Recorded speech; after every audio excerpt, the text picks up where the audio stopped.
Boris Odilon, bienvenue à nouveau sur ce plateau. La cérémonie marquant l'ouverture de la CAN 2019 s'est déroulée tout à l'heure. C'était une belle attraction, n'est-ce pas? Très belle attraction, comme vous l'avez dit. Les Égyptiens nous ont gratifié d'un très beau spectacle, haut en couleur, il faut le préciser. Une cérémonie au cours de laquelle on a pu admirer de superbes tenues de l'ancienne Égypte et une chorégraphie qui nous a rappelé un peu l'histoire de la construction des pyramides, pyramides qui font la fierté de l'Égypte. Et sans oublier la prestation d'un trio de haut vol, voilà, Avec la participation. composé de Hakim, un Égyptien, Dobé Niaoré, l'ivoirienne, et Femi Kuti, le Nigérian. Donc la Côte d'Ivoire était valablement représentée, notamment au plan artistique, à cette cérémonie d'ouverture. Il faut le dire, valablement et doublement représentée au cours de cette 32e édition de la CAN, parce qu'à côté de nos pachidèmes, nos éléphants, on a Dobé Niaoré qui a participé à la composition de l'hymne officiel de la Coupe d'Afrique des Nations. Nous avons eu l'occasion de la voir. Elle nous a accordé une interview au cours de laquelle elle parle de cette collaboration avec les deux autres artistes et réitère un appel au soutien aux éléphants de Côte d'Ivoire. Nous la suivons donc. Il nous a appelés et moi j'ai tout de suite répondu oui. Il nous a envoyé un tract avec des idées de mélodie et tout ça. Et moi j'ai écrit ma partie, j'ai écrit ma mélodie.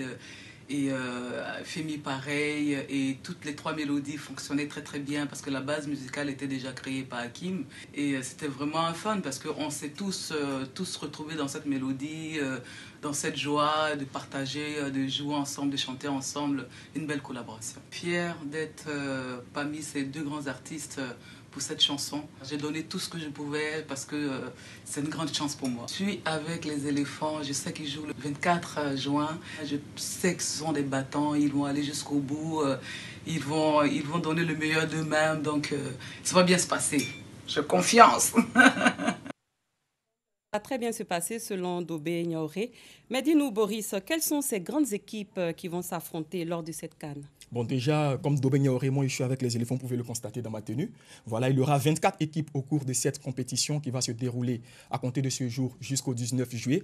Et pour cette 32e édition, il y aura 6 stades sur lesquels tous les 52 matchs vont se dérouler, 6 stades accueillis dans 3 villes. Voilà un peu le résumé. Les 3 villes qui accueillent la compétition sont Ismaïli, le Suez et le Caire. Et très rapidement, à quoi vont ressembler ces différents stades? À quoi ressemblent, pardon, ces différents stades? On a par exemple la ville du Caire qui a un grand stade où va se jouer la cérémonie, le match d'ouverture de la compétition. Un stade qui accueille 75 000 personnes. C'est pratiquement 2 fois notre stade Félix Houphouët-Boigny en termes de capacité d'accueil. Et tu as parlé de match tout à l'heure, le match de ce jour qui va mettre en scène l'Égypte et le Zimbabwe. L'Égypte qui est considérée comme une grande nation de football, également favorite avec notamment son talisman en griffe Mohamed Salah qui évolue en tant qu'ailier droit au Liverpool FC, nominé en 2018 par la FIFA et l'UEFA dans la catégorie meilleur joueur de l'année. Donc avec Mohamed Salah, qu'est-ce qu'on peut attendre? Je suis épaté par tout ce que vous venez de raconter. Vous m'avez oublié. Vous connaissez tout de Mohamed Salah. Voilà l'Égypte qui compte beaucoup sur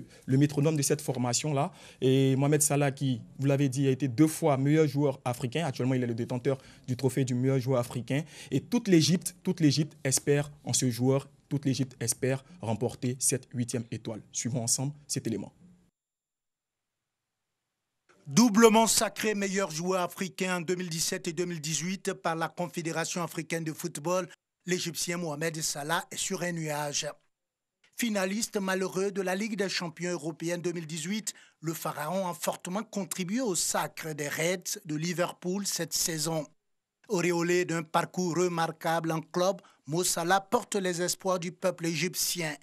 Après la défaite en finale face au Cameroun en 2017 et la sortie dès les phases de poule du Mondial 2018, le double ballon d'or africain entend faire comme ses illustres prédécesseurs en sélection. En effet, l'Égypte a remporté les 3 CAN organisées sur son sol.